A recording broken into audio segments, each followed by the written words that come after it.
Donald Trump arrived in Davos clutching a thick stack of papers held together by a bulldog clip. Those papers, and there were many, they were, he claimed, a list of his accomplishments, the deals he'd brokered, the wars he'd prevented, the drug flow he'd halted, and the tariffs he'd imposed. He then restated his aim to take over Greenland, the easy way or the hard way, he said.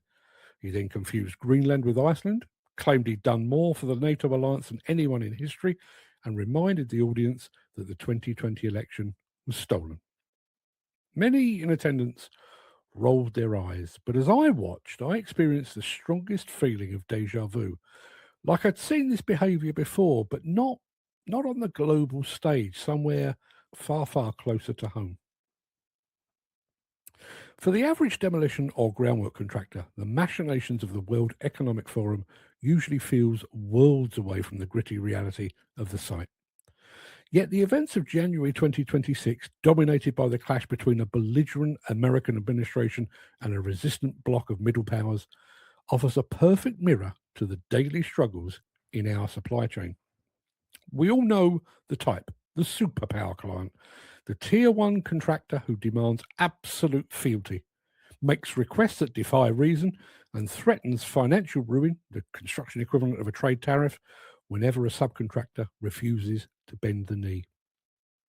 In Davos, that role was played by Donald Trump. In the construction sector, it's played by the corporate giants who treat their subcontractors like vassal states rather than partners. Trump's address to the 56th Congress was a masterclass in the Tier 1 mindset. He declared the US the economic engine of the planet, telling gathered nations, you all follow us up and you all follow us down. Every subcontractor has heard this speech in a boardroom. It's the major contractor reminding you that you only exist because they allow you to. It's the insistence that their financial health is your problem, but your margins are irrelevant to them. Just as Trump disparaged allies while claiming America was the hottest country on earth, Tier 1s project an image of infallible success while quietly offloading every ounce of risk onto the supply chain. The demands for loyalty are explicit. When Trump calls a Federal Reserve chair disloyal, he mirrors the main contractor who views a legitimate contractual pushback as a personal betrayal. When he demands ownership of Greenland because he needs to defend it, he echoes the Tier 1 logic that insists on controlling your cash flow for the good of the project. The flashpoint in Davos was Greenland. Trump framed his demands as a trivial request for a piece of ice. He trivialized a sovereign territory, just as major contractors trivialize scope creep. In construction, this is the minor tweak to a plan that doubles your risk profile, or the demand to accelerate a schedule by weeks for zero extra pay. When the middle powers refused to hand over the ice, Trump didn't negotiate. He threatened retribution. You can say yes, or you can say no, and we will remember. That phrase, we will remember, is the sword of Damocles hanging over every subcontractor. It's the threat of the blacklist. Acquiesce to the unreasonable or be frozen out.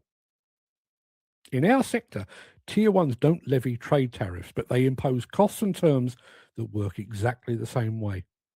What are retentions, if not a tariff by another name? As Canada's Mark Carney noted, in these lopsided deals, integration becomes the source of your subordination.